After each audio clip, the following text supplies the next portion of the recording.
Boa tarde a todos, alunos e professores. Obrigado pela oportunidade. Eu sou Yuri, aluno do programa de mestrado da UNB, PPGI, e eu sou orientando do professor Bruno Maquiavello, e hoje vou apresentar o meu trabalho de mestrado, falando um pouco sobre a utilização de inteligência artificial, machine learning, na detecção de osteoporose em radiografias panorâmicas bucais, mais especificamente com redes neurais profundas.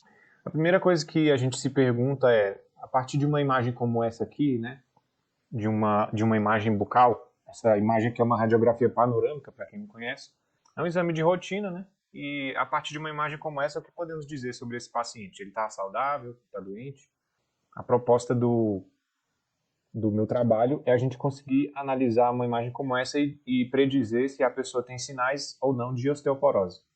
Especificamente essa doença, porque poderia identificar várias outras a partir de uma imagem como essa.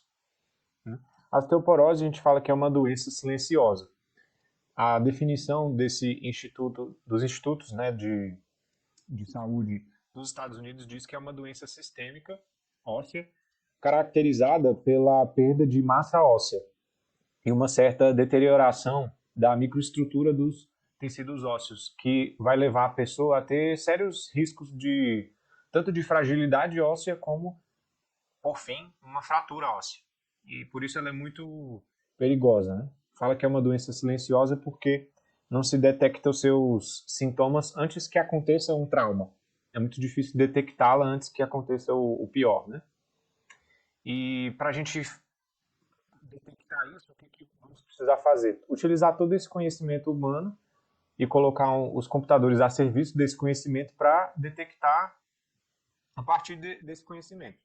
Uma das formas que é feito pelo ser humano essa detecção é a partir, pegando aqui essa região inferior da mandíbula, aqui no cantinho, pela distância que tem essa região aqui chamada uma região da mandíbula, a gente consegue ver se a pessoa tem sinais de osteoporose ou não. Se for muito espessa essa região da pessoa, essa região que chama cortical, a pessoa provavelmente está saudável. Se for muito fininha, provavelmente tem osteoporose, né? E o meio termo seria o que a gente chama de osteopenia. Bem, para apresentar esse trabalho, fazer essa breve introdução, vou fazer uma análise da literatura, uma fundamentação teórica. Depois eu vou apresentar a nossa metodologia e os passos seguintes, né? Bem, o nosso trabalho está fundamentado em dois campos de ação. O primeiro é o processamento das imagens, anterior ao processo de aprendizado de máquina, e depois que a gente vai colocar esse algoritmo, né? A primeira parte, no processamento de imagens, tem a ver com com aquela imagem completa, daquele tamanho, muita informação para um algoritmo detectar. Então a gente vai reduzir essa imagem, processar ela, melhorar, para que o algoritmo seja capaz de identificar os fatores que a gente quer. E aí depois então a gente vai falar de algoritmo, né, de machine learning. Mas bem, primeiro aqui uma revisão da literatura sobre esse assunto, né, de identificação de osteoporose em imagens médicas. Existem duas grandes áreas de abordagem desse problema, que são abordagens com análise de textura, ou seja, pela imagem, né, pela textura do osso, você identificar os indícios de osteoporose. E outra forma é usando o machine learning, que é a partir das imagens, não necessariamente pela textura ou por outras características, se identificar esses padrões. Né, um aprendizado automático, não especificamente analisando texturas. Bem, então o nosso trabalho ele vai estar mais relacionado com essa abordagem do machine learning, de um algoritmo que aprende por meio de várias repetições. Né? E a primeira parte, como eu falei para vocês, processamento de imagens, a gente vai pegar aquela grande imagem lá de toda a boca, né? Que era enorme, um grande espaço de pesquisa para o computador, e vai reduzir essa imagem a uma parte aqui um pouco mais específica. E aí, a partir dessas imagens mais específicas, vamos tentar identificar a chance da pessoa ter osteoporose. Por exemplo, essa pessoa tem 83% de ter osteoporose. Então, a parte de processamento de imagens, a gente vai querer pegar imagens brutas que a gente recebe. No nosso caso, a gente escaneou essas imagens e chegar nessa região aqui segmentada. Como que o computador vai entender uma imagem? a maioria de vocês deve saber, mas ele interpreta imagens como matrizes. Ele vai pegar a cor que está ali naquele pixel, naquela região, e vai dar um número para essa cor e vai gerar uma matriz a partir disso. Né? Esse processo aqui está bem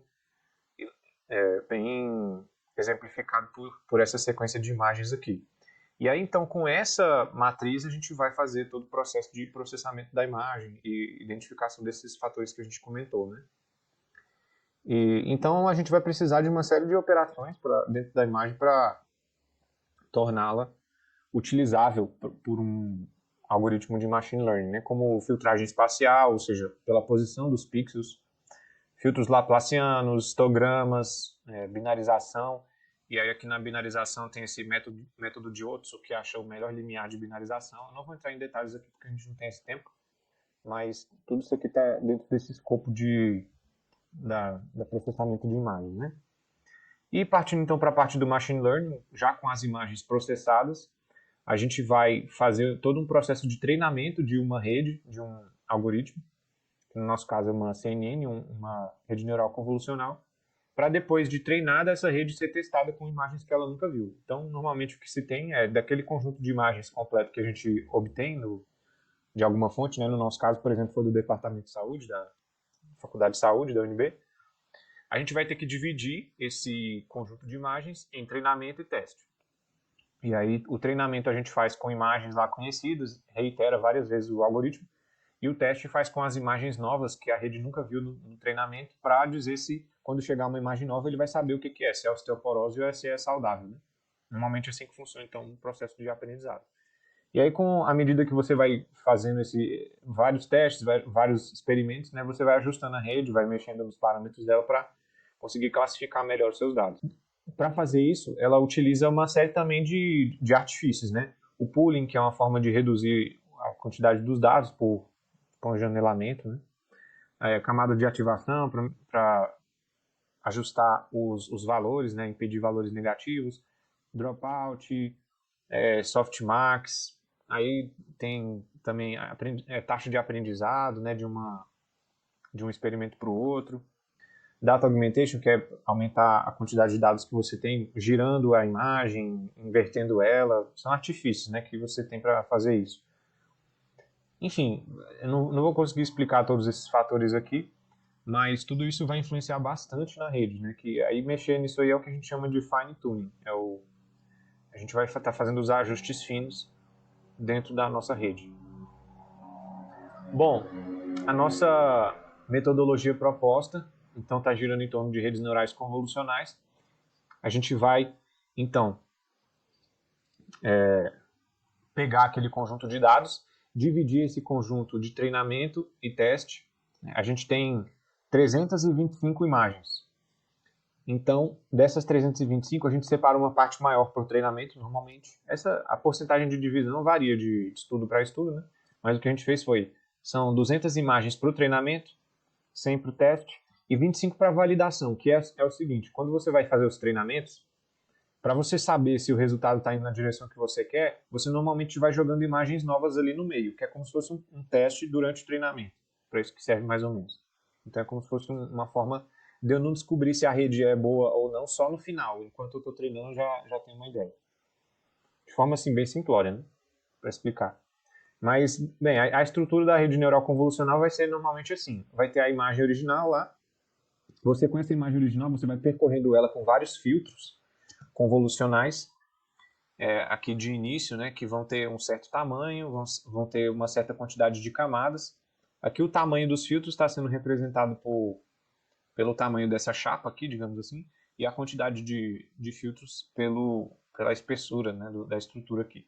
E aí normalmente você tem uma parte dessas camadas convolucionais e depois uma parte com camadas completamente conectadas, né, que chama fully connected. Essa parte dos filtros convolucionais normalmente é o que a gente fala que a rede está aprendendo as features, né, as características desse problema, e a parte completamente conectada já está classificando essa imagem dentro dos rótulos que você dá para ela, ou osteoporose ou saudável, nesse caso nosso. Aí, de uma camada para outra, normalmente você tem aqueles operadores que eu introduzi, né? Como o pooling, o relo, que são formas de você ir ajustando os dados de uma camada para outra, reduzindo também o tamanho do problema.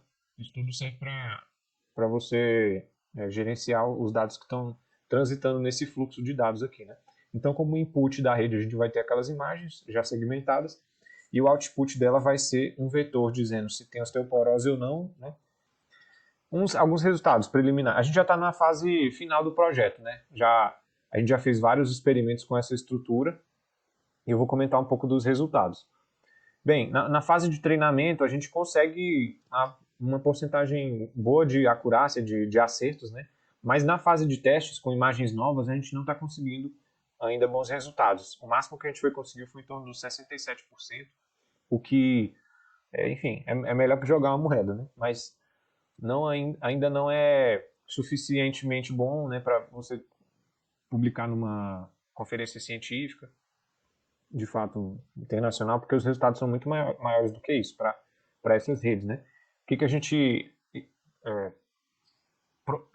como é que fala? Supõe sobre esse resultado, que a rede está dando overfit, ou seja, ela está aprendendo muito sobre os dados e na hora de testar com novas imagens, ela está muito específica para aqueles dados que foram testados. Sim, a gente precisa melhorar esses resultados. E aí, eu apresentei o seminário no semestre passado, foram dadas algumas sugestões, eu também apresentei minha qualificação, foram dadas algumas sugestões, a gente tem feito outros testes agora nesse momento. Né? O que já foi feito desde a última vez que eu apresentei isso aqui? A gente aumentou, entre aspas, o conjunto de dados usando Data Augmentation, né? E também o que a gente fez foi dividir as imagens.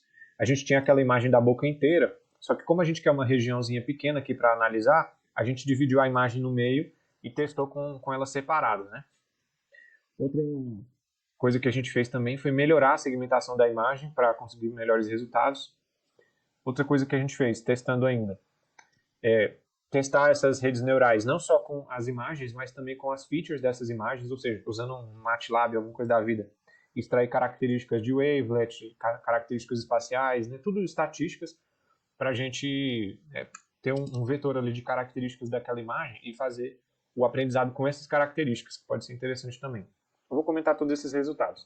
E por último, testar outras arquiteturas, porque foi uma proposta nossa, né? Já é algo que já é feito, mas cada problema é um problema. Nossas imagens não são as mesmas de problemas de referência que a gente pegou para se espelhar, para se inspirar, né? E, por exemplo, o SVM, que é o que a gente está tentando agora nesse momento para ver se melhora esses resultados.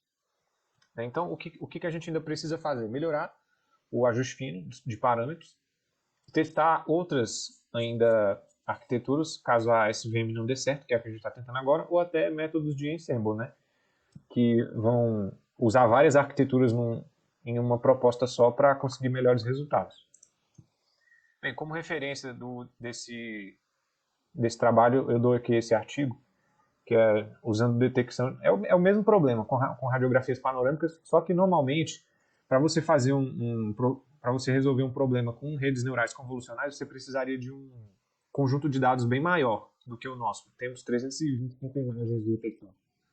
Então a gente supõe que talvez com essa quantidade de imagens e com a qualidade de imagens que a gente tem, a gente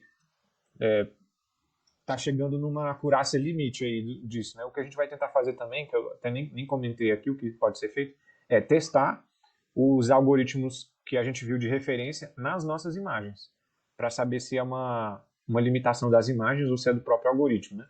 Mas estamos, então, nesse momento, conjugando outras arquiteturas com a nossa para tentar melhorar esses resultados, né?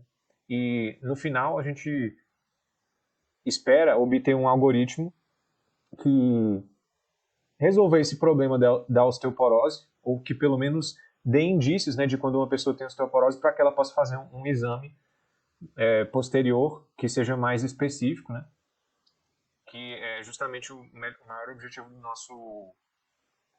nosso projeto. Ajudar esse campo da saúde com a inteligência artificial. E é isso, eu agradeço a atenção de vocês e abro aí para as perguntas. Boa tarde.